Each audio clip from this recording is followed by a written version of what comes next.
بسم الله الرحمن الرحيم. السلام عليكم ورحمة الله وبركاته. marka hore waan salaamayaa dhammaan asxaabteeda qaaliga ah maxaa la fiidiyogan daawan doonto.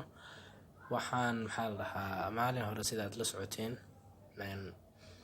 barteeda Facebook gaar ahaan page-kayga waxaan ku soo bandhigay in aan soo gudbin doono casharro ama duruus taxanaha kuwaas oo ku saabsanaan doona lab instrument oo ama basic laboratory science.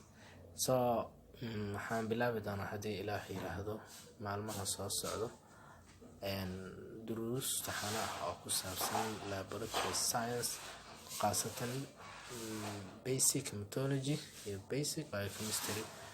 marka waxaan fiidiyogan yar ugu talagalay inaad la socotaan oo aad ka warqabtaan casharadaas sida taxanaha uu soo diyaarin doono, soo duubi doono, waqti soo gelin doono. dabcan waxaan rajaynayaa insha Allah asxaabta ama dhalinyarada ku xiran page-kayga in wax badan oo xagga aqoontooda ay ka korsan doonaan ama ay ka faa'iidi doonaan duruustaas oo ku saabsan laboratory. kaliya waxaan xoog saari doonaa ka hadli doonaa waa fieldiga medical laboratory technician ama MLT wax loo yaqaano. soo dhawaada ardayda Soomaaliyeed meel kasta ay joogaan waan ka faa'iideysan karaan. waan ku faraxsanahay inaan idin la share gareeyo wixii aan aqaano. dad badan oo cilmi badan way buuxaan wayna jiraan, laakiin qofkii waqti hela unbaa barnaamijkan oo kala qaban kara ama ka faa'iideysan karo.